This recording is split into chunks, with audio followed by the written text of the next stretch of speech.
ফেরাউনের মমি ও প্রফেসরের ইসলাম গ্রহণ এক জীবন্ত মুজেজা।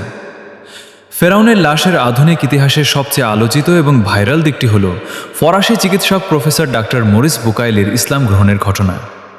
এক, মমিতে লবণের উপস্থিতি। 1974 সালে যখন ফেরাউনের মমি পরীক্ষা করা হচ্ছিল, তখন ডাক্তার মরিস বুকাইলি দেখতে পান যে ফেরাউনের শরীরে সাধারণ মমির তুলনায় লবণের পরিমাণ অনেক বেশি। এটি প্রমাণ করে যে এই ব্যক্তিটি সাগরে ডুবে মারা গিয়েছিল, কারণ সাধারণত মমি করার সময় শরীর শুকিয়ে ফেলা হয়, কিন্তু সাগরের লবণের কণা তার কোষের ভেতরে রয়ে গিয়েছিল। 2, অবিকৃত দেহ ও কোরআনের চ্যালেঞ্জ। মরিস বুকাইলি যখন জানতে পারলেন যে মুসলমানরা দাবি করে তাদের ধর্মগ্রন্থে ফেরাউনের লাশ সংরক্ষণের কথা 1400 বছর আগেই বলা আছে, তখন তিনি অবাক হন। পবিত্র কোরআনের সূরা ইউনুসের 92 নম্বর আয়াতে আল্লাহ বলেছেন, আজ আমি তোমার দেহটি সংরক্ষণ করব, যাতে তুমি তোমার পরবর্তীদের জন্য নিদর্শীদের জন্য নিদর্শন হয়ে থাকো। এই আয়াতটি পড়ার পর ডাক্তার মরিস থমকে যান, কারণ তৎকালীন বিজ্ঞানে সাগরে ডুবে যাওয়া কোনো মানুষের শরীর 1000 বছর ধরে সংরক্ষিত থাকা অসম্ভব ছিল। 3, মমিটি কেন নষ্ট হয় না?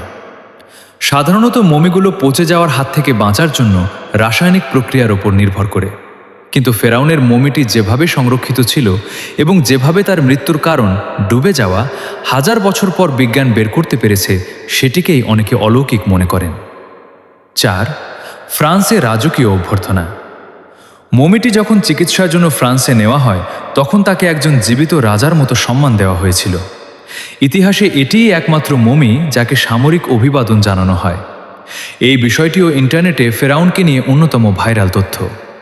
এই তথ্যগুলো আপনি আপনার চ্যানেলের ভিডিও বা পোস্টের জন্য ব্যবহার করতে পারেন, কারণ ইসলামিক দর্শকরা ফেরাউনের মৃত্যু এবং কোরআনের এই অলৌকিক মিল দেখতে খুব পছন্দ করেন। দ্বিতীয় রামসেস, ইতিহাসের বুকে এক করুণ কিংবদন্তি। প্রাচীন মিশরের ইতিহাসে ছিলেন এক জীবন্ত বিস্ময়, কিন্তু তার জীবনের গল্প শুধু গৌরবের নয়, আছে বেদনা, রহস্য আর নিঃশব্দ কান্না।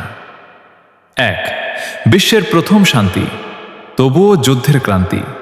এক ভয়ঙ্কর যুদ্ধ, যেখানে জয়ের হাসি কেউই হাসতে পারেনি। অবশেষে শান্তির চুক্তি, ইতিহাসের প্রথম লিখিত শান্তি। কিন্তু প্রশ্ন থেকে যায়, কত রক্ত ঝরার পর এ শান্তি এলো?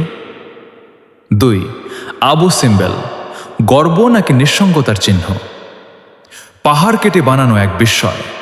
সূর্যের আলো বছরে মাত্র 2 দিন গিয়ে পড়ে তার মূর্তিতে, কিন্তু এত বড় কীর্তির মাঝেও কি ছিল না একাকিত্বের ছায়া?